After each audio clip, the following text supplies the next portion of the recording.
Good afternoon, everybody, and especially to those members of the Cape Town Family History Society.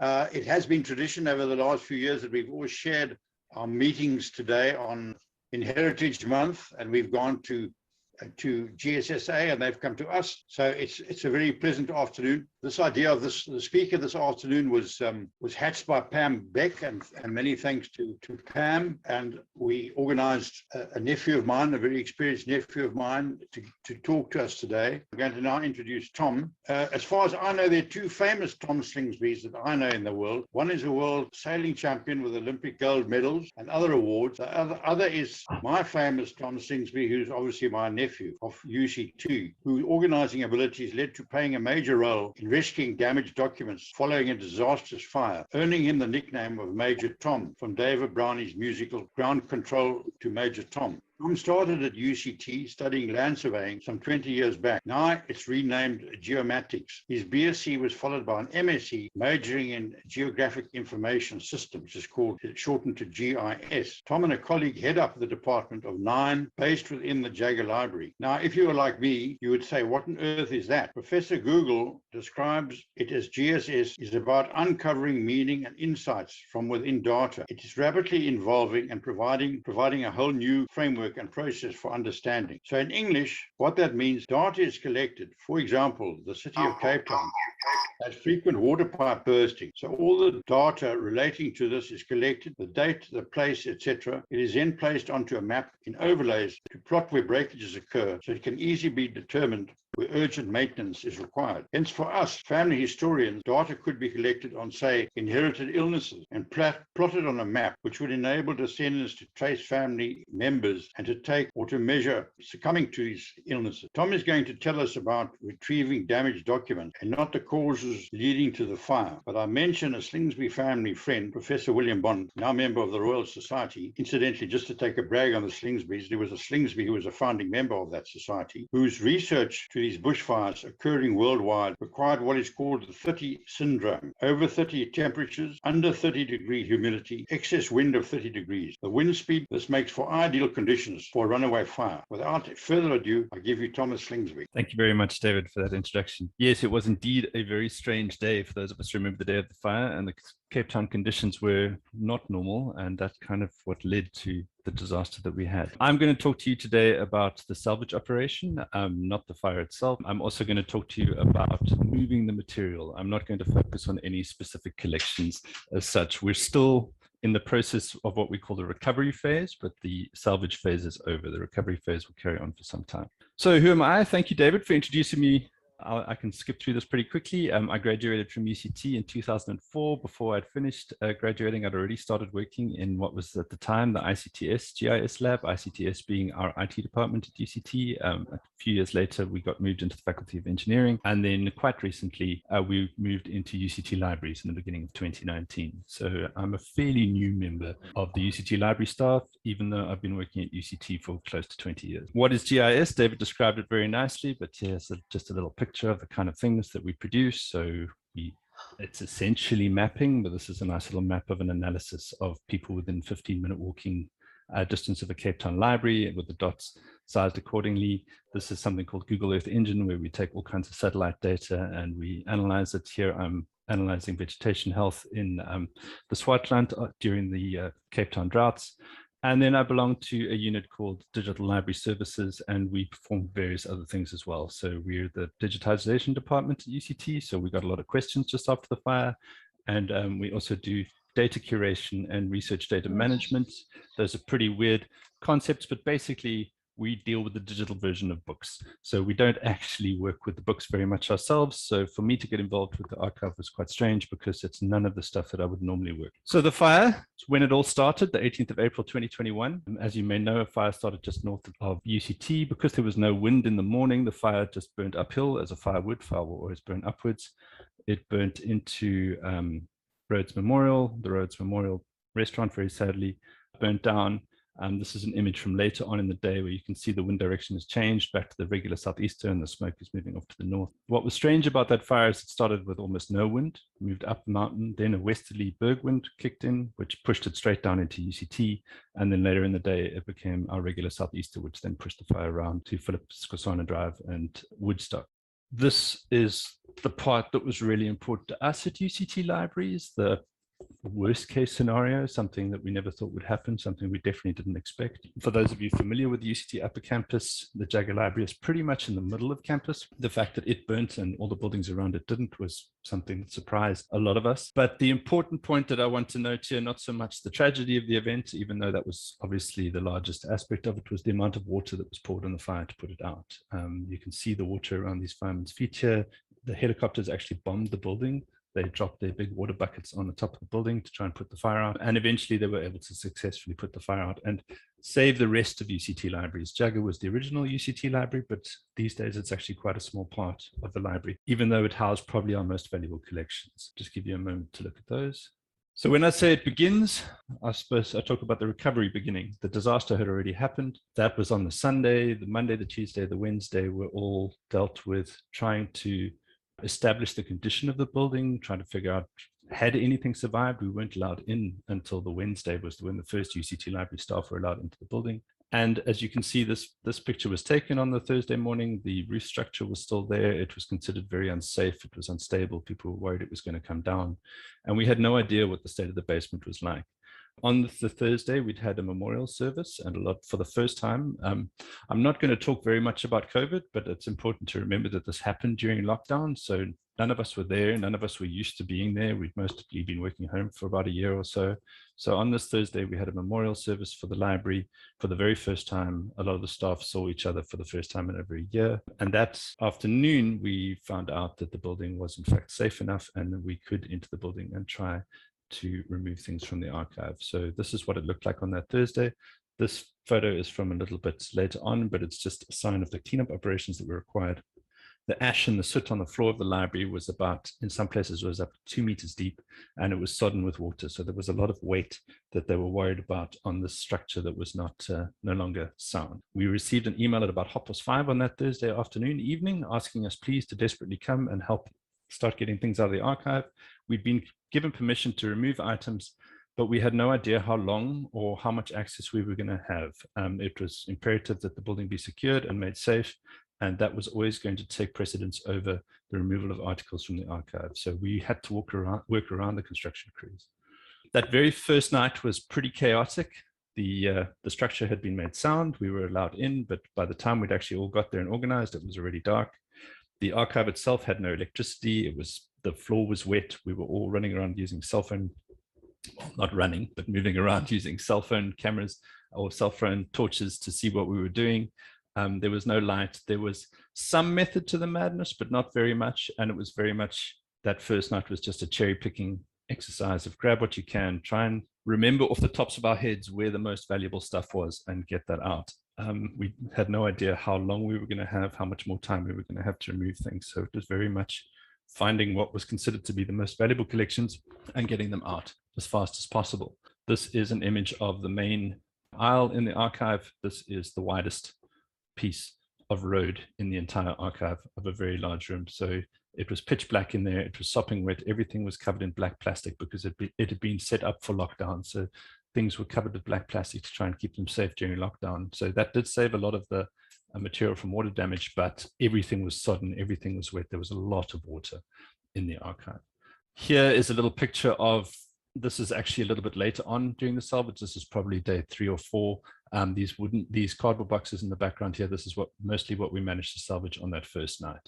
But this first night was really figuring out what it was going to take. It was more of a prototype exercise, even though we were all frantic because there was a feeling that we weren't going to be allowed back in. Luckily, we were allowed back in. And on that first night, what we determined was that we very much needed crates for moving materials. The library has a certain amount of crates, but certainly not enough to move that amount. We also had a lot of cardboard boxes the first night, but moving books in cardboard boxes is an exercise in frustration.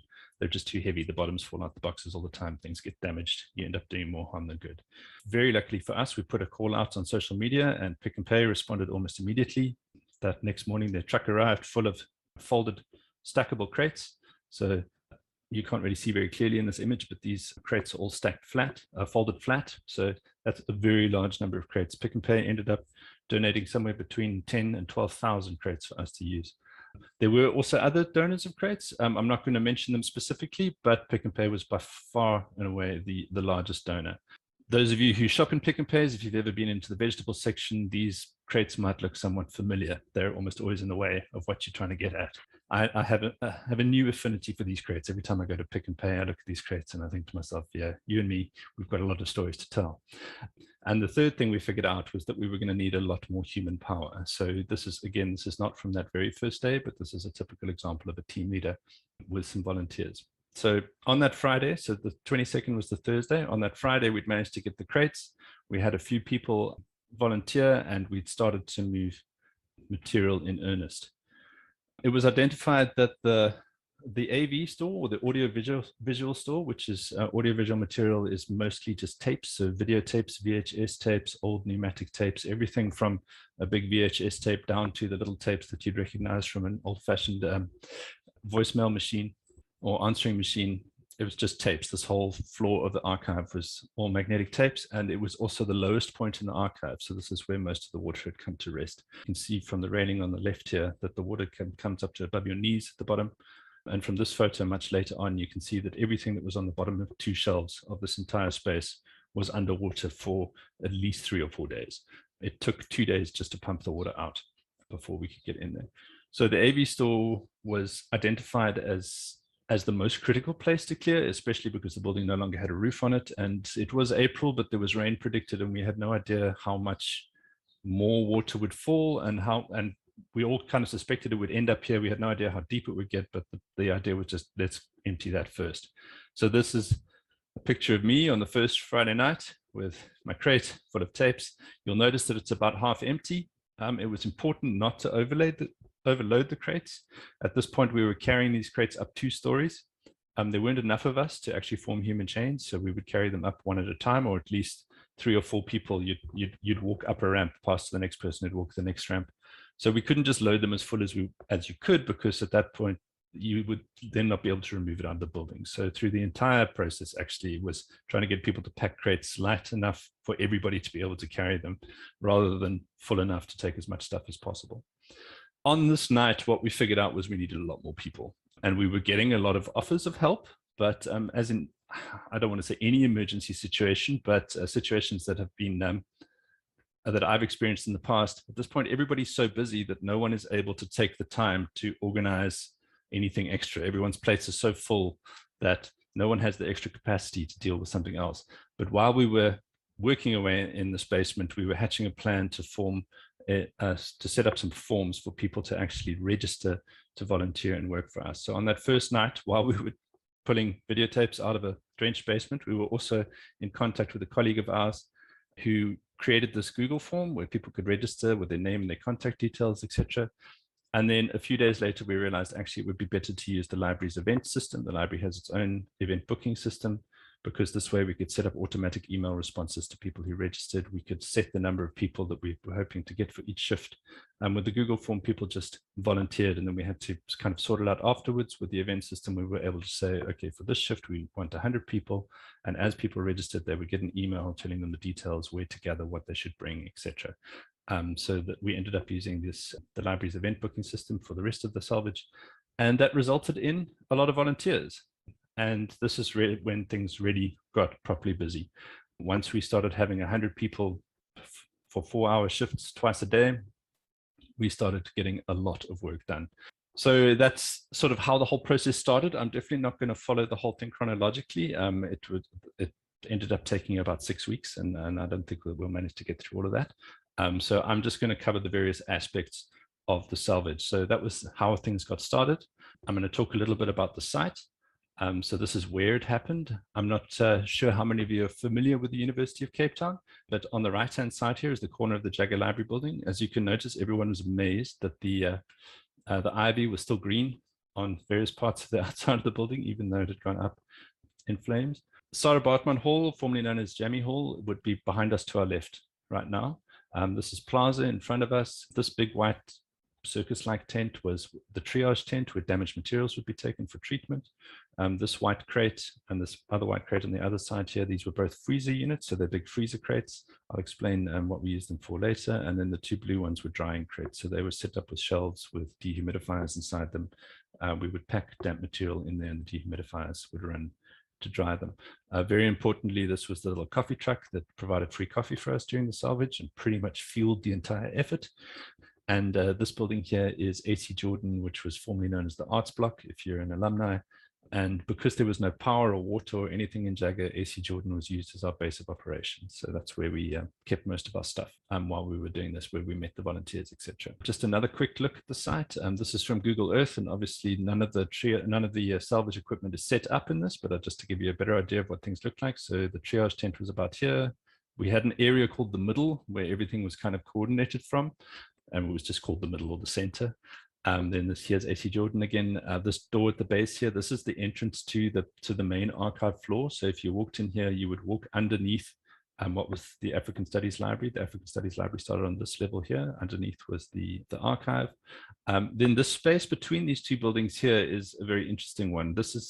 It looks like it's just open ground, but actually this is a subterranean 3-story building called Interspace. Very aptly named Interspace. It's a very odd name, but once you walk in there, you realize that it's a very odd place. So the name Interspace suits it very well. So we would have to carry things up through the 3 levels of Interspace, with the AV store being the lowest level, to this. You can't really see it so well in this picture, but there's a door here, an exit, and then up these stairs, and there'd be a truck waiting here to load. A lot of the time we couldn't use the front doors. There were big cranes here removing the steel from the roof. The big rust demolition trucks were coming in here being loaded with rubble and things. So it was just impossible to have volunteers in this space. The opportunity for someone to get hurt was too high. So we ended up having to carry almost everything up 2 stories and then out onto what is Library Road at the top here. And I also just want to mention the journal stack, which is this backspace of Jagger, which is not part of the original library. It's 3 stories of storage space for journals. And then I just want to point out that this building behind is also part of Uct Libraries. This is the main Chancellor Oppenheimer Library. And I've got another picture later, which will show you just how big the libraries are. This is the directorate, is the top level here. And my Canadian friend who volunteered referred to it as the carpet, which I think is a name that's going to stick for the rest of my career at UCT. So when important meetings happened, we went up to the carpet. Just another quick look around the side of the building over Interspace. So this is the entrance here. It's a little emergency exit that we used. The middle is down there, and here's AC Jordan. This is looking down to University Avenue. And then looking up the other way, again, we would bring the stuff out of the store, up these stairs to the loading bay where we would load the trucks. And then the journal stack was this last little section here of the building. So what I'm supposedly mostly going to talk about is the volunteers, because this is how we managed to do this all. And my main job was coordinating and managing volunteers and basically making sure that they were doing what we needed them to do and not getting hurt. So let's talk about that. We had several, well, what I decided were several different kinds of volunteers. We definitely didn't classify them on site, but they were Uct Libraries volunteers. These were people such as myself who were Uct Library staff, but we had absolutely nothing to do with the Jagger building or its contents. But our colleagues needed help, and it was clear the library needed help, and so we volunteered our time to help. Just to mention a few, Alex, this is Alex here. This is a bust of Jagger himself. Alex rescued Jagger. He turns out, I didn't actually know this, but he's the principal humanities librarian at UCT Libraries. So he's 1 level below the directorship. I spent 3 weeks telling him to jump into wet holes and pick up heavy things, only to find out later that he was significantly senior to me. But as I said, I haven't been in the libraries long enough to know that.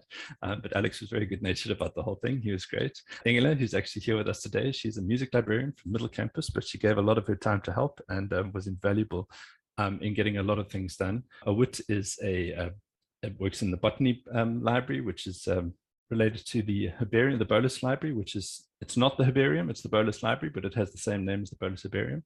That building had also caught fire and was also quite significantly damaged, but luckily the library was not, so which was able to give us a lot of help. And then Caroline, and I want to point out Caroline because she sat in the middle, quote unquote, for nearly 4 weeks, come rain or shine, on her laptop and managed, she held the center.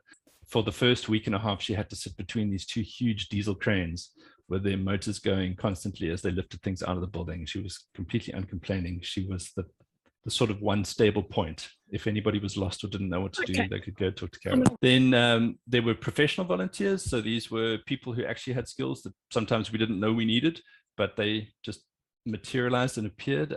Nancy is of an archaeology background. She's a conservator who I'd never met before. She answered every question that we needed answered that we didn't know we didn't have an answer for. Nancy was amazing. She solved so many of our problems.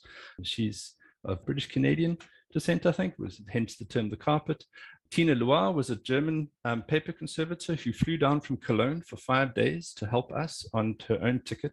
We didn't ask her, she just arrived. She landed in Cape Town. She drove straight from Cape Town International Airport to UCT. She spent 5 hours with us there before she eventually went to a hotel and went to bed, and she worked solidly for the next 5 days before then flying back to Germany via Namibia so that she could get back into Germany under lockdown conditions.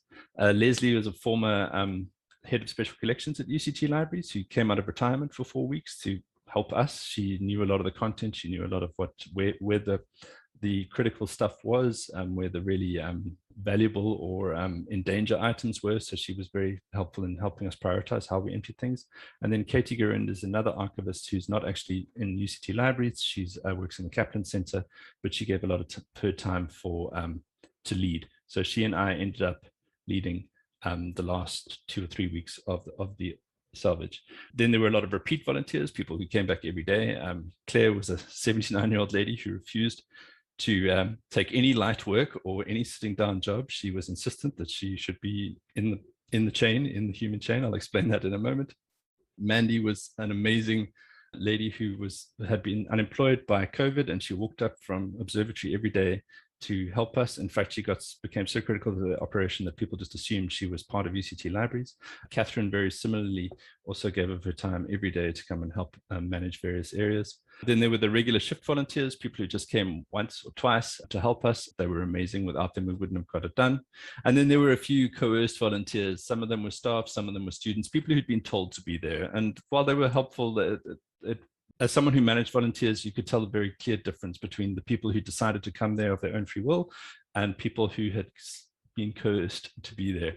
But it wasn't any kind of a big issue. I just found it quite an interesting dynamic difference there. How the work was done was mostly by human chains. We'd all form a line and things would get passed along the line. And that was pretty much what we did for about 4 weeks. But I'll explain that a little bit more later. So we're going to go through a typical shift here. Typical volunteer shift is you would volunteer on the website, you would register on the website, you would get your little email with the information, where to park, where to sign in, etc. You'd then sign in and get handed your PPE. COVID PPE, yes, but actually construction site PPE. So you would have your personal protective equipment, you'd have a hard hat, you'd be given what we called KN95 masks, which are much more rigorous than the normal material masks that most of us wear. They're very good for keeping out COVID. They're also very good for keeping out mold, which is a mold spores, which was a very big issue in the damp of the basement. Mold was a very big problem for us. They'd also be given plastic rubber gloves and various other things, a little safety induction ceremony, how to lift, don't pack things too heavily, if you hurt yourself, report here, etc. And also given a general explanation of what to expect during the shift. And then after that, we'd get to work. So this is another picture of a human chain. Unfortunately, the pictures of the human chains that we have are generally outside the building. The inside of the building was just too cramped and dark to ever really get a decent picture of what was going on. But this is a picture of people passing empty crates into the archive for use there. And then once you'd volunteered and you'd been through your induction, etc., there were the 3 potential jobs that you would likely be involved in.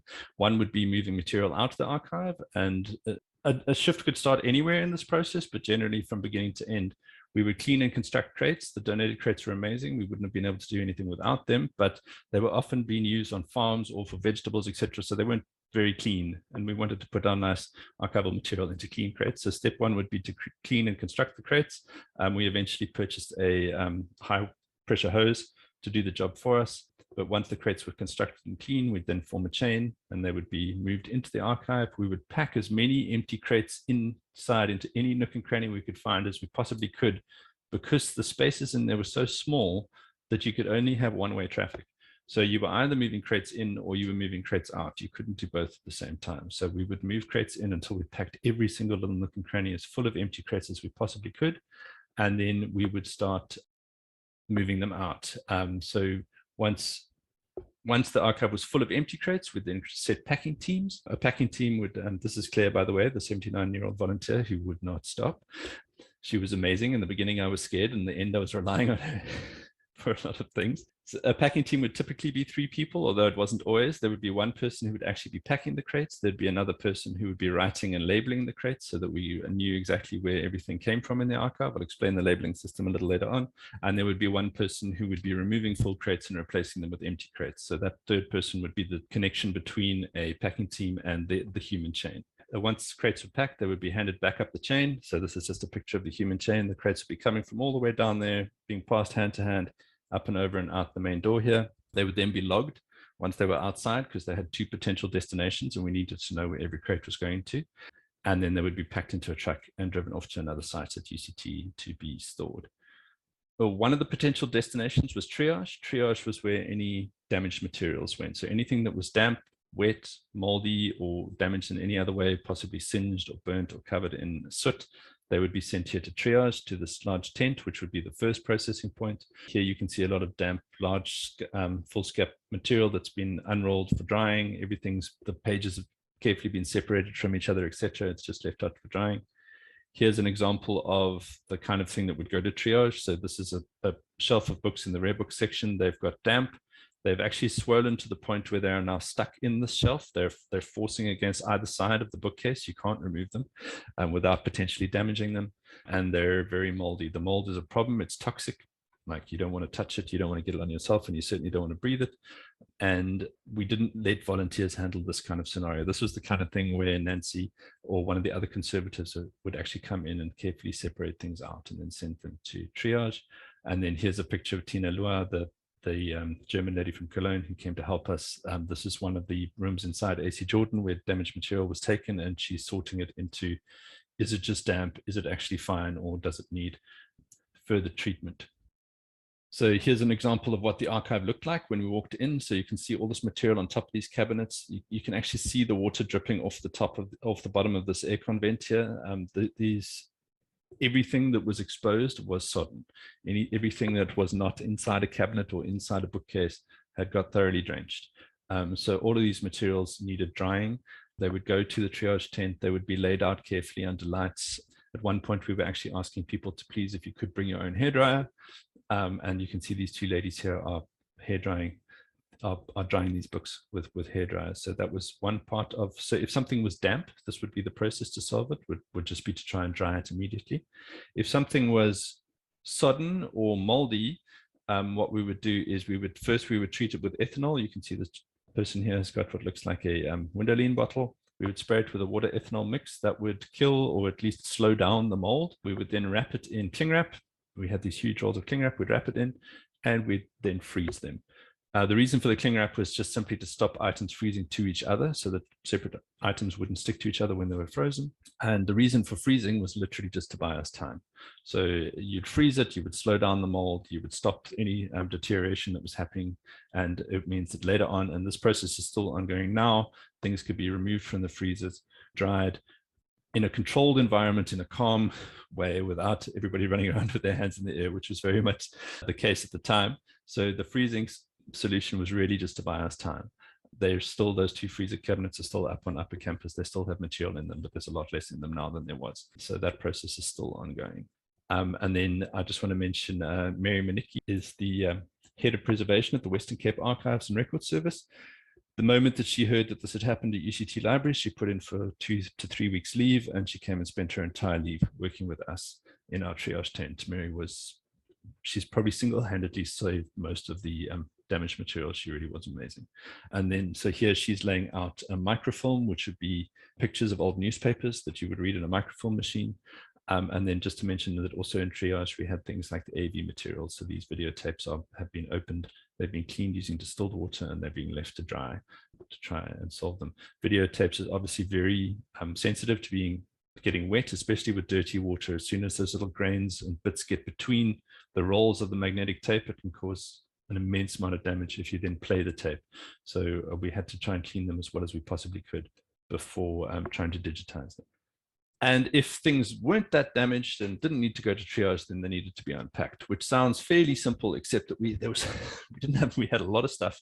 We didn't have a lot of space, and we didn't have a lot of capacity for moving things very far. So on the left here, this is one of our archivists, Andrea Walker. She has blue files, quote unquote. The blue files are the catalog for the archive. And luckily, while the archival office was burnt completely, at least half the contents of the blue files managed to survive. So what she's doing here is she's very gently going through everything, trying to get soot out of it.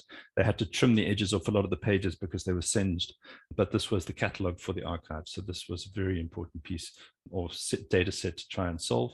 Here we have oversized materials that we couldn't put in crates, so they were quite tricky to remove from the archive without getting damaged. And generally what I'd do is I'd line up a whole row of volunteers. I'd give them each 2 or 3 rolls, and then they would head off in a line to AC Jordan and just pack them very nicely for sorting out later. It does look like Anthony's kicking something here. Anthony's not kicking anything there. For our published collections, so the actual books, a lot of that stuff was immediately reshelved. So it was moved to another venue where the librarians would unpack the crates, pack the books back onto shelves, and then send the crates back to us in the archive. We had about 12,500 crates. We removed about 20,000 crate loads worth of stuff. So we would recycle crates. If they could be emptied, they would then come back to us. And then, of course, coffee, the all-important coffee. So the middle of every volunteer shift, there would be a coffee break, 20, 25 minutes. You could come get yourself a cup of coffee. And there was a very clear pattern to a shift for me. People would arrive. They would be pretty unsure of what to do, sort of milling around, not really sure. Then we'd have the induction and everybody would have their stuff, but they'd still not really have much idea. They would also, to say a lot of emotion would be incorrect, but people would be quite shocked. They'd be seeing the site for the first time, and it was very impressive. It was very awe-inspiring. And then we'd slowly get into the spirit or into the actions that needed to happen, and we'd just be pretty much running at full speed when it would be time for the coffee break. And I would always grudgingly call a coffee break because I knew that this the coffee hut closed at 3, so we had to have a coffee break before 3 o'clock. Everybody would have a coffee break. But then amazingly, what always amazed me is that immediately after the coffee break, almost everyone would pick up exactly where they'd been. There'd be no getting back into the swing of things. Everybody would pretty much be immediately back into the swing of things. And often I wouldn't even have to give people jobs to do after the coffee break. They would be so up to speed with what we were doing that they would, without needing to be told, which was on one hand was a boon and on the other hand was not always a boon, but it was great the way people got into the spirit of things and didn't really need to be chased around and pushed around. They were there to help. And so there was never a question of having to motivate anyone. In fact, the worst thing I discovered you can do with volunteers is leave them standing around with nothing to do. They get furious if they volunteered their time and you make them wait. So it was kind of the opposite of working with a group of people who are being paid. But yeah, so that was quite an interesting thing for me to figure out during this. So that was how a shift would run. Next, I want to talk about the system. How did we actually keep track of everything? How did we not lose anything? I mean, we lost a lot of stuff just in the fire itself and to damage, but how to try and keep track of everything that we're moving. We just used I was going to say a simple numbering system, but rather it would be better just to say a numbering system. It was fairly simple, but it could take a little bit to get your head around. So these are 2 compactors here that we can see. Spent the whole of the salvage going, is it compactuses or compacti? Eventually I Googled it and you have 1 compactus or 15 compactus. It is a plural and a singular word. And basically what these are bookcases on rails, and they can be either slid up right against each other or they can be moved apart so that you can access in between them. They're a great way of storing a lot of books in a very small space. Unfortunately, you can only open 1 or 2 gaps at a time, and then you have in order to open another gap, you'd have to close those ones that you'd opened before. So there's only a certain speed at which you can unload them. You can't just get one person in front of every bookcase and loading. There's just not enough space. So these ones here, this is the rare books collection. There were about 40 bookshelves. So each one of these is 2 bookshelves back to back, and there were about 40 bookshelves worth of actual units inside this compactus. And yeah, it was just a phenomenally large number of books. There were 7 of these compactuses on the main floor of the archive, and then there were more in interspace as well. So there was a huge amount of material. So what we would do is we would number each compactus. So in this case, this was compactus 3 and this was compactus 4. And then we would number every bookcase. So here, this is bookcase number 38 of compactus 3. Here's just a typical picture of what a compactus would look like. This is unpublished or primary materials. So this is not books as such. This will be things like pamphlets and letters, the kind of thing possibly that a genealogy society would be more interested in, people's personal notes. but this is what it would look like. And you wouldn't believe it, but one of these bays, if it was full of books, needed about 50 crates to empty it, because otherwise you were just packing your crates too heavily and people couldn't move them. So on this next slide here, so once we'd numbered the compactus and the bookshelf, we would then number the bays as well. So the bay closer to the aisle would be 1, and the bay further from the aisle would be 2. And then we would number the shelves, 0 being the bottom, 0, 1, 2, 3, 4, up to the top. Every compactus had a bottom shelf, which is why we started at the bottom. And then they had varying numbers going up to the top. Some had 12, some had as few as 6. Here is a typical crate load. It looks small. It doesn't look like much. Once you've carried that up 2 stories, it doesn't look small anymore. It feels like quite a lot. So it was important to keep the loads manageable so that people could carry on working. There was no point in carrying one huge load and then being finished for the day. There was plenty more work to do. So it was important to keep the loads quite small. And then here's just an example of a bunch of labeled crates waiting to be processed. So just an example how each crate was labeled. There'd be a compactus number, a bookcase number, a bay number, and then a shelf number. So if I use this example of 4.21.1.0, this was compactus 4, it was bookcase number 21. It came from the bay closest to the aisle because it's 1, not 2, and 0 means it came from the bottom shelf. So every item that was removed from the archive was numbered this way, and so we could literally reconstruct the archive at another location, make sure that everything from the same areas got moved together, etc. And I'd like to say a special thank you to Nancy Child for coming up to that system, even if I gave her a hard time about labeling the bottom shelf 0. As a surveyor, you don't label something 0. 0 is for nothing. But it was a very good system. It worked very well. We could teach it to our volunteers fairly quickly, and they could label things very well. The archive, of course, was labeled. It did have all kinds of numbers and systems in it, but we got in there in the wet, in the dark, in desperation. Everything was covered in plastic. You couldn't see a thing. So trying to figure out the numbering system that existed at the time was just going to take too long. We just came up with our own one. I spent about 2 weeks after the salvage matching the two systems together and creating a spreadsheet so that the archivists could, if they had a crate number, they could tell what should be in that crate, from which part of the collection did this crate come from, and roughly what should be in this crate. So we did create a lookup system in the end so that the archivists, if they found a crate with this number, they could tell, oh, this is probably from the rare books collection, or it's from ballet collection or something like that. Next, I want to talk about the venues. So I've talked about the volunteers, I've talked about the system we used, and then first I'm going to talk about the venues that we removed items from, and then I'm going to talk a little bit about the venues where we took them to, which is maybe a little bit less exciting. First, I'm going to talk about interspace, and I might take a little bit of time to talk about it. Interspace is a very odd space. It's kind of split level 3-story area. This is an old photo, and I've used it because this was when it was being used by students. It wasn't full of compactuses, so you can see a little bit more clearly. This is the entrance here, which is now this wall here. So if you were standing, there's now a doorway here. If you were standing with your back to this wall, this is the view that you would see down the ramp. As you can see, the ramps continue down, and there are 4 split levels in this space. There's the one that we can see on our right here. There's the main floor down there. Below this one, there's another one. And right in the bottom here, there's is the AV store. This is another view. You can actually see all 4 levels here. This is the one that's got the map cabinets on it. There's one with full of compactuses, which moves underneath here. There's the main floor, and there's the AV store at the bottom. And you just continue down these ramps until you get right down into the AV store at the bottom here. This is another picture, and I just like this one because this very suave gentleman here is standing in exactly the same place as our principal law library librarian, Sadiq, and you can see how different the spaces look. This was when it was a nice calm study space. This is when it was a chaotic salvage space. You can see the empty crates stacked here waiting to be packed. You can see the compactuses here. This gentleman here is busy constructing crates, and this is the human chain waiting for crates to move. And then this is the AV store right at the bottom, and this is very much what it looked like on the first night when we worked in there. We had torches, we didn't have proper lights. There was some cinema lights up here and there. It was sodden, it was wet, it was very cramped and close. It was a very difficult place to work. If you were holding a crate standing in this passage, you couldn't turn around. It was too narrow. You had to walk forwards or backwards to get out. Then there was Jagger Level 2, which we just called the archive, but strictly speaking, it's Jagger Level 2, and this is on the 20th of April. This is what it looked like. You can see how wet it is on the floor. There was no light inside. This is further on into the salvage. You can see the human chain here carrying crates out.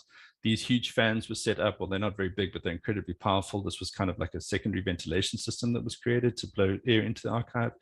The moving air was important for COVID. It was also important for mold growth. If you keep the air moving, then the mold is less likely to take hold. And then this is the widest aisle in the archive. So as you can see, this is why we only had one-way traffic. If there was a line of people standing in here, you could only pass things in one direction. You couldn't move back and forth.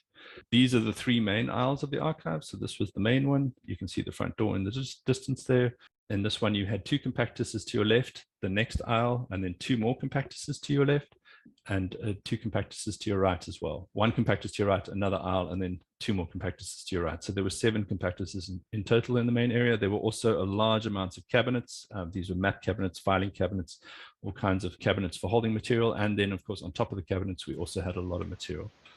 This was the back aisle of the archive. And then this was the rare books side between those two compactuses, and this was the pamphlet side between those two compactuses. So it was very cramped, very close. There really wasn't very much space. This is obviously quite a lot further into the salvage. You can see the stuff is all cleared already. This is typically what a bookshelf looked like. Sometimes they were fuller than this, sometimes less so, but this would be a typical one here. This is just some guy looking at some tickets, and then this is us getting a little further onto it. Once we'd emptied these compactuses in the middle, we actually deconstructed them and pulled them out to give ourselves more space. The journal stacks behind the library were quite interesting. This is level 3, which was right at the bottom. This room is right next to the library that burnt. So this little wooden cabinet here was the temporary space where items would be put if they'd either just been returned or they were on their way out. The far end of this cabinet was about 1.5 meters from the doorway into the African Studies Library, and the door had been burnt to a crisp. The door didn't exist anymore, it was gone, but nothing in this room burnt. I can only think that the air was moving from this room into the library. So it was serving as an air chute to feed the fire, and the air was going from this room into the library is the only reason why this room didn't burn. But it was amazing to see that sort of transition point where you went from absolutely normal to complete blackness. Unfortunately, I don't have a photograph of that. It took a long time for us to be able to get in here. You can actually see above here, the floor above this is glass.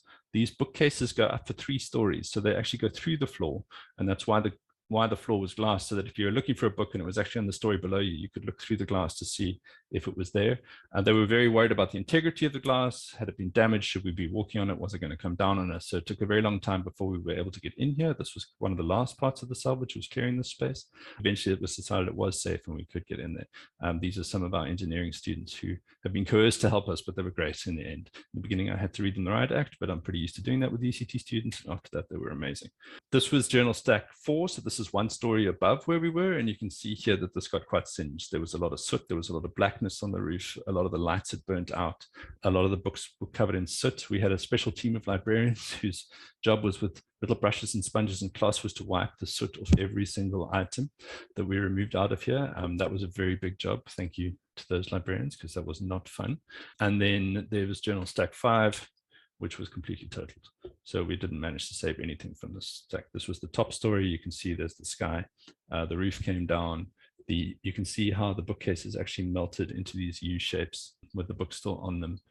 This was a completely totaled. We managed to save a few maps out of here. There were some map cabinets. We managed to save maybe 3 or 4 drawers worth of maps out of here. What was quite sweet about the story is we weren't actually allowed in here. Where I'm standing to take these photographs, this was as close as you were allowed to go. We weren't allowed back into these spaces, but when the construction crews came to start tearing all the stuff out, they were very concerned about all these books. They were like, we can't just throw these books away. And we were like, well, we can't come in there to fetch them. So they said, okay, well, we're going to put a separate skip to one side, and we're going to put all of the books that we think are worth saving in that skip, and you guys can go through it from there. So even though we decided that, okay, this was just a dead loss, the construction crews actually helped us to save a lot of this material, because they weren't okay with throwing away books. So that was, I thought that was really nice. They weren't just worried about getting the job done. They were concerned about the greater meaning of this salvage. Then where did it go? So this is Upper Campus. It went to quite a few locations. So here's AC Jordan, there's Jagger. This entire U here is UCT main libraries, or the Chancellor Oppenheimer Library Complex, or COLC. So as you can see, just this building burnt and the rest didn't. So about 75 to 80% of the main library was saved.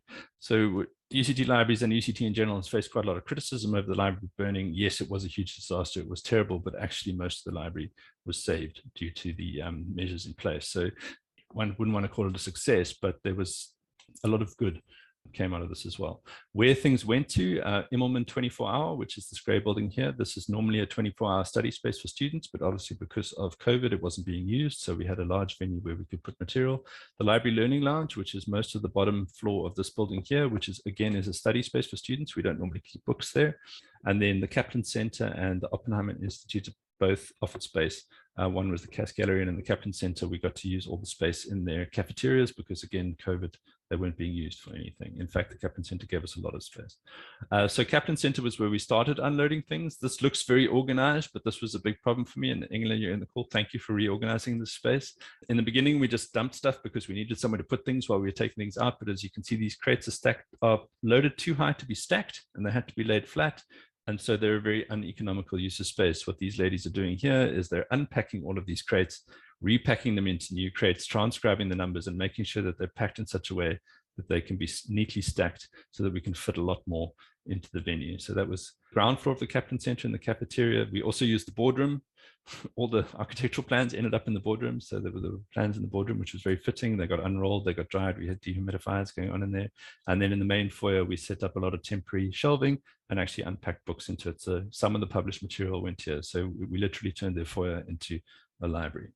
Immelman 24-hour, which I mentioned before, was just this big space for students to study in, a 24-hour space. We cleared all the furniture out of it. We laid down plastic because a lot of the stuff that came in here was wet. And this is where most of the AV material went originally. So you can see this was the beginning, and it just got more and more crazy, got more and more full.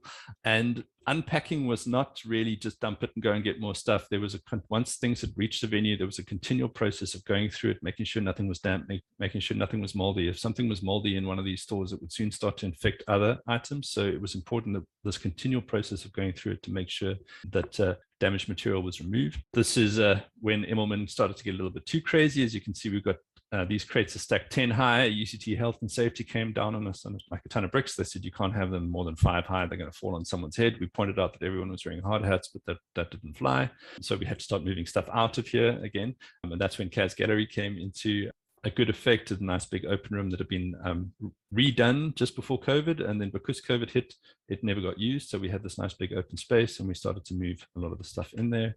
The Library Learning Lounge, which is normally just a study venue or a venue for presentations, etc., definitely not books, was where most of our published material went. So most of the books that have published details about them. So these didn't have to be cataloged that well. They were already cataloged. Each book is marked there in the system. We didn't have to worry too much about crate numbers with them, so we could just unpack them. Library Learning Lounge became a library. It went from being a learning lounge to becoming a library. It's probably where most of the published material is as well. Also at the far end of the learning lounge, which is down on the right-hand side of this picture, we set up another triage station for large scale material, a lot of maps, a lot of plans, some heraldry stuff. We had the tables from the learning lounge, so we had the surface space to lay them out, to dry them, and to resort them. So there was also a triage center in the learning lounge. AC Jordan, as I mentioned before, this is where we did all of our the induction. This is where the toilets were that we used, and we ended up using a lot of it for storage just because it was so close by, especially the big stuff that couldn't go into crates. This is actually the English common room where normally the staff would have a cup of tea. Again, COVID, they weren't using it, so we were able to use it for material. The stinky room, which was the official name for it, was a place where we would take lots of moldy stuff. At one point, Triage got completely overloaded. They had too much stuff, so we just went and dumped it in the stinky room. It would be sorted out from there. We're very sorry to AC Jordan for that, because I don't know if that room's ever going to fully recover, but it was very useful at the time. We also had a room for clean and dry stuff only, and then we ended up using their touch rooms for drying AV material. So after giving us one lecture venue to use for inductions, we ended up taking over almost the entire ground floor of the building, and we're very grateful to the history department for not putting up too much of a fuss about us doing that. And then, of course, there was Jagger Level 3, which is the part that we weren't able to save anything from. So this is the African Studies Library, and it's not what it looks like right now, but it's what it looked like during the salvage. This office, the top here, that would have been where the archival office was, where the blue folders were saved from. But that was about the only thing in the entire African Studies Library that was saved, was that little bit in this office up here. And then I have some more pictures as well. So this is Mandy Noble, who's the principal librarian for published collections, and believe it or not, she's standing next to her desk. This is where her office would have been before the fire. And then this is just another picture of the destruction that was yeah, that happened. So we didn't manage to save anything out of the actual African Studies Library itself. The very last thing to do was to move the cabinets out. These were way too heavy for the volunteers to move, and it was decided rather than unpack them drawer by drawer and have the potential for a lot of damage to be done, we should just try and move them as full single units. There was no way that we were going to do that without professional help. So Studderbits Van Lines were kind enough to help us for a fee, of course. And these guys were amazing. They picked up these map cabinets full of material. Some of them must have weighed up to about 500 kilograms. They were probably about half a ton. And 6 men moving something that weighs half a ton is a sight to behold. They were amazing. They really were incredible. And they managed to move everything out of the archive into our new venue, which we've hired for special collections to get itself back together again. And yes, so on the 6th of June, it took about 6 weeks from the beginning to end. The volunteers were about 4 weeks, and then we had about 2 weeks of sort of gathering ourselves and trying to figure out exactly where everything had gone. It had been pretty crazy. And then in the last week, the cabinet move happened and the archive was empty. You can see here that this entire row of compactors has been removed. There's a lot more space down here, and everything is now safe. Firstly, some numbers. We had 24 days of volunteers. So 24 days with volunteers volunteering, approximately 43 shifts for volunteers, about 3,000 volunteers. Some people volunteered more than once, so that number is a little questionable, but we had about 3,000 volunteers. We had about 12,500 crates. We emptied about 20,000 crate loads of stuff out of the archive. We stored everything in 5 different buildings. We moved 100 cabinets, and we cleared about 200 bookcases out of compactors just on Jagger 2 itself, using about 50 crates per bookcase. So that was 10,000 crate loads, just those compactors on Jagger 2. And then I'd also like to say my personal thanks to certain people. First of all, the UCT facilities team, who were the only people who'd been on campus for about a year during COVID. They'd been running the whole library by themselves because everybody else had been working from home. And as a nice break, they got to have the library burned down and then had to deal with all of that as well. And they just carried on. They were absolutely amazing. Blythe, Steve, Mike, and Kevin, Blythe and his team. They were yes, I think that if anybody deserves a prize for this, it's them. Then there was the security, Maria and her team. They spent freezing cold nights in the rain, watching over piles of material and stuff that was used, and like everywhere that something needed to be watched, they were there. They never complained. They really were amazing. Then there was Rodney and his crew of movers who moved a lot of our stuff for us. They were a third party. Unfortunately, since then, Rodney's passed away from COVID-19, which was very sad for all of us. And we were very pleased that during the entire experience, we didn't have a single positive case of COVID reported. COVID regulations were in fact, I haven't been anywhere in South Africa where COVID regulations were followed quite as closely as they were on the salvage site. People would put down heavy loads just to sanitize their hands and then pick the heavy load back up again, which was amazing to see. I never saw anybody with a mask below their nose or anything. Everybody was wearing their mask properly all the time. It was amazing. I'd like to thank all of the volunteers, but especially Nancy, Samuel, Mandy, and Claire. Nancy, who was the conservator who helped us a lot. Samuel, who it turned out we found out weeks into this experience was a 16-year-old who was there every single day and worked like an absolute demon. I feel like it was something of a coming of age for him. He stopped being a kid and started being an adult. It really was amazing working with him. He was amazing. And then Mandy and Claire were 2 of our volunteers who just saw gaps and took charge and made things work and just greased the wheels, which was amazing. And then to my fellow UCT staff members, Alex D'Angelo, who I'm always going to struggle to think of him as a principal librarian. Sanyan, who was never on site, but he was my what I like to call my man in the chair or my guy in the chair. He did a lot of the background work. If ever I needed information or needed something, Sanyan was on it. He also set up all the websites, etc., for volunteering, etc. Nick, who was also not involved in the salvage, but basically did my job for the 6 weeks while I was on the salvage. So a big thanks to him for actually giving me the space to do this. And then Uct and Engela, who were just 2 of my colleagues who I could give a problem to and know that it wasn't going to come back to me. I could give them a problem, it would be solved. And it's a very nice feeling to work with people like that. Like when you have, okay, this is an issue and you're going to solve it and I don't have to worry about it anymore because I know that you guys will handle it. So they were really great. And then also my wife, for putting up with me through this whole thing.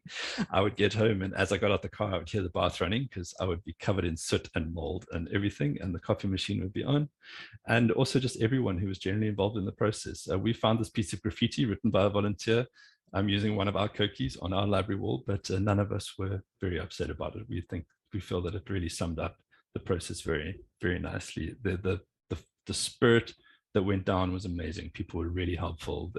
hardly heard a crossword spoken in the 6 weeks that I worked on site. It really was amazing how people came together, especially after COVID. We'd all been isolated, and suddenly hundreds of people were working together every day. It was quite an experience. I think I personally myself, I interacted with about 3,000 people in about 4 weeks after a year of lockdown, which was amazing. Yes, and that's me. I have gone a little bit over time, but if there are any questions or otherwise, I'd be happy to take them. Many thanks for your talk, first of all, and I think what you did was absolutely amazing. I think it's one of the most amazing jobs I've ever seen. And one thing that I noticed was your numbering system for those compacti, thank you, Margaret, is not unsimilar to the De Villiers Palmer numbering system that we are using. You can actually draw a comparison between the two so you know exactly where you are. I see there's a question about accessing records. I'm afraid that we're not going to know for some time. The published collections, which is the actual books, so special collections is divided into two sections. There's published collections, which are obviously published books and materials, and primary collections, which is the archive itself. So that's personal notes, unpublished material, basically. The published collections will probably be up and running much sooner, just because all of those items are already marked, they are already known where they belong to, etc. So it's just a case of sorting out marked items. The unpublished collections, there's a lot of stuff did get jumbled up and there's no stickers or markings on it, so it needs to be reorganized basically into proper collections. The estimate on the amount of time it's going to take for the whole job to be completed is about 5 years. I'm sure that we'll be able to access stuff before then, but it is going to be some time. So unfortunately there's no date available as to when people will actually be able to make requests from special collections. Again, as of yet we don't have any extra staff, so the people who would normally be looking after the stuff are also the people who are now sorting it out. So they are working like demons to get this done. Michael Singer, who is the head of primary collections and who I need to credit for most of these photographs, has just taken leave this last week for the first time since the fire. She's on 2 weeks leave right now. So she's been at it full balls for about the last 5 months. So what has been lost? Unfortunately, we don't know. There was a lot of stuff that, because the library wasn't open and it was restricted to COVID, a lot of our processing was happening on the main library floor where we wouldn't normally do it. But things that were being moved in and out, we were still moving materials out for people for researchers to use, and we were also still getting new collections all the time. But because the library was understaffed, so not many people being allowed in because of COVID, and because nobody was actually needing to use the library, all the tables, etc., in the African Studies Library were covered in this material, waiting to be processed. So a lot of material was lost in transit, so to speak. And so it's going to take a very long time to figure out exactly what was lost. In terms of the African Studies Library, almost everything that was available for quick access was lost. So the African Studies Library was always very proud of the fact that it had we were fairly certain it had a copy of everything that had ever been published in Africa, and most of that is now gone. There was quite a lot that was in long-term storage, but obviously the stuff in long-term storage were the less popular items. They weren't being asked for very often. So there was some material that was saved, but most of the African Studies Library is gone. The entire African film collection, that was destroyed as well. Unfortunately, because of a redevelopment in the other library, a lot of the government publications material was also being stored in Jagger at the time. So a lot of the government publications library has also been lost. But in terms of the archive, what will be lost is very much based on water damage and damp and mold. And so we will only know that once we've finished reconstituting all of the collection. It's very hard to tell, but it's almost safe to say that every collection has suffered some loss, but to what extent and what exactly was lost, we just don't know. It's going to take a while. Lessons to be learned for the future: have a different kind of roof. So many lessons to be learned for the future. It is important to note that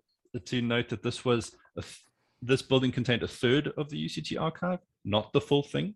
So we have three different buildings that have archival material in them, but Jagger was definitely where the most popular stuff was stored, because it was the quick access archive. It was the archive where things that were requested most often were. So the thing about digitization, So there's been a lot of questions about digitization. Digitization is not a quick process, and it creates electronic data which needs to go somewhere. So we've had, for example, our AV or audiovisual or the videotapes, etc. We've had quotes to have that digitized now. It's very important since it's already been damaged once, and a lot of those tapes are twice as old as they should be, and like they have a lifespan of about 20 years. Some of them are nearly 40 years old. It's very important for it to be digitized. But once the project is complete, we're looking at, just for the videotapes, 1 petabyte of storage, which is 1,000 of your normal, the computer that's in front of you, it's probably 1,000 of those you're going to need just to store the AV material. That's not talking about the microfilm, the stuff in books, the stuff in plans. So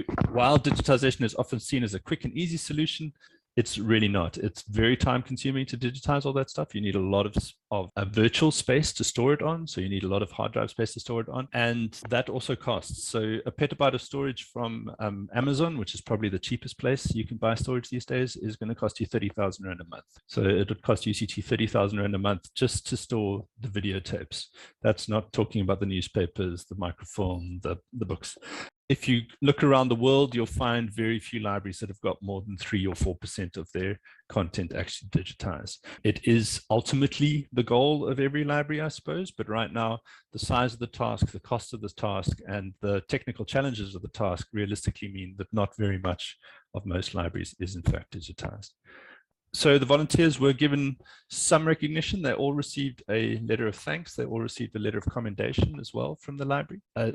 Quite a few of them were unemployed just because of COVID, etc. So they've all received a very big thank you and a letter of commendation as well, so to help them if they're trying to get employment in the future. Beyond that, not particularly. There is talk of maybe putting up a plaque with everyone's names on it, but it's quite far down the list. There's a lot of things that need to get done. We are hopeful that there will be some more recognition as well, but they did get a very sincere thank you and also a letter of commendation. We do have gas systems for putting out fires in the library. Unfortunately, not in that building, it being the oldest of all the library buildings at UCT. It had been spoken about, it had been looked into, quotes had been received. The building was just not constructed in such a way as to make it easy to do. We do have other stores in the library that are protected by inert gases, but unfortunately not Jagger. Also, I don't think it particularly would have helped with the African Studies Library with its large windows, etc. There was always going to be oxygen getting in there. There would be no way to have sealed it with an inert gas, especially because we're fairly certain that the roof caught fire first, and then the burning roof fell into the library. So there would have been no way to seal it. Where are the damaged items now? All over Upper Campus. Some of them are still in the stores that we took them to. A lot of them have been moved. There are some in there's some in University House, which is a residence that was recently upgraded. So there are some old buildings that are unused. Some of it is in our Muhlenhof store, which is down on Mowbray Main Road. And we've also leased a new building in Mowbray, which will, for the next 3 or 4 years, will be the African Studies Library. So anything that needs to be worked on is slowly being moved to that new building and being processed there. Yes, hi Tom, thank you so much for that presentation. I was one of the volunteers, so I can speak firsthand, and I nodded many times at what you said. I think it was the most amazing, well-orchestrated maneuver that I've ever been part of. My question concerns obviously also the future of the library.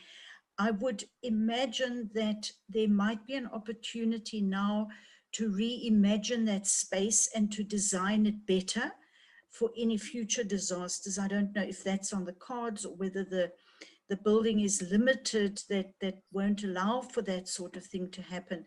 But, you know, the fact that so much flooding occurred can quite possibly be alleviated in future with a better drainage system or something. I'm not an engineer, I'm just thinking off the top of my head.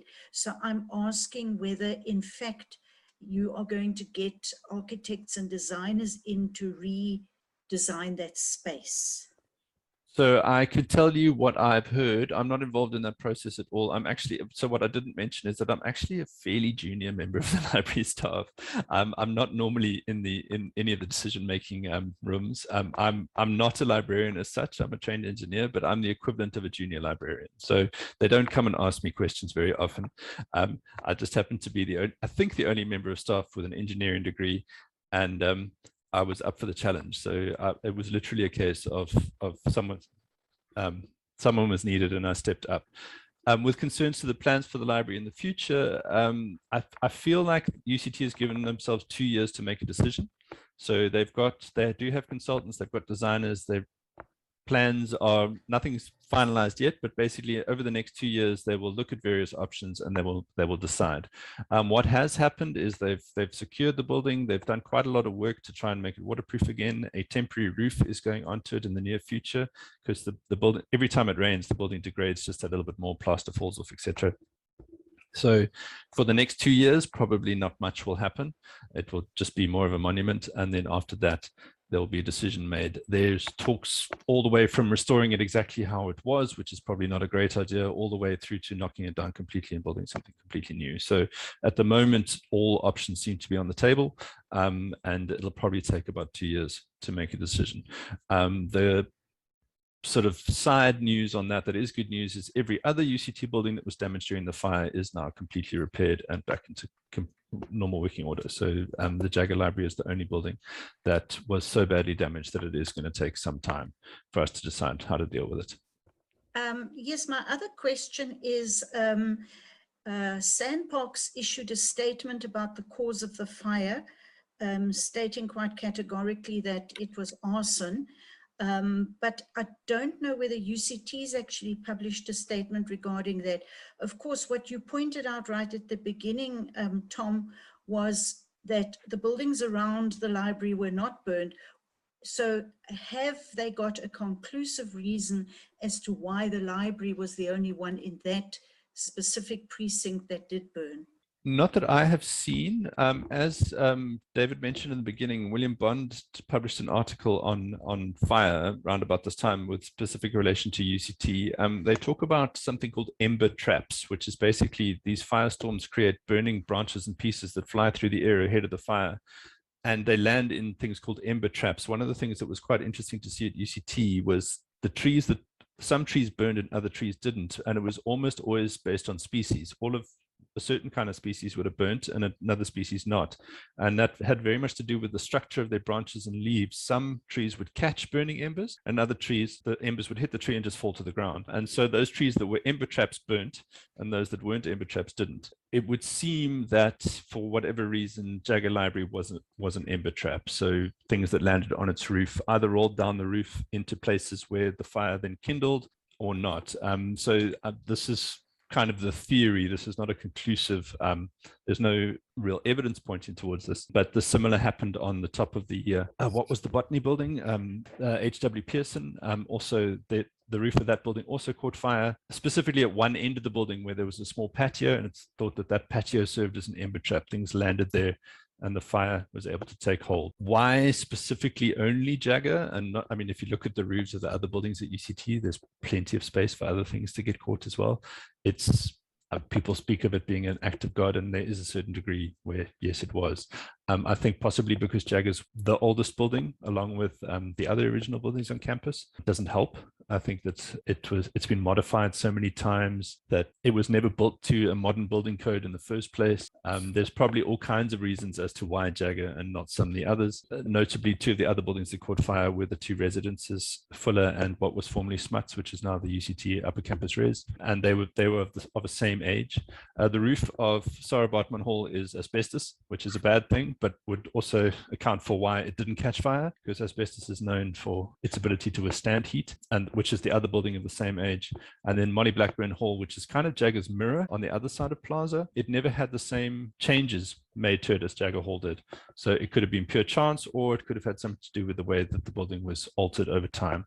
But I've seen no conclusive report as to why it was specifically Jagger. The theories are that for one reason or another, it trapped embers in ways that other buildings did not. There was a theory that it was the Virginia creeper on the outside of the building, but as you saw in the pictures, that was still green.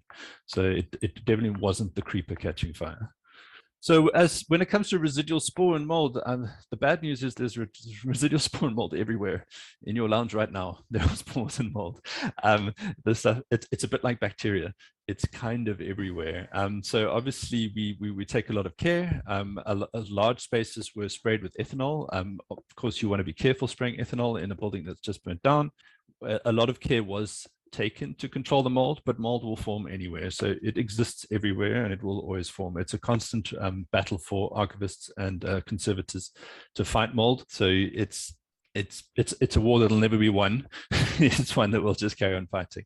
But yes, it was always very important to try and remove contaminated items from those that weren't. Just the old adage of one bad apple spoils the whole barrel is very true in this case.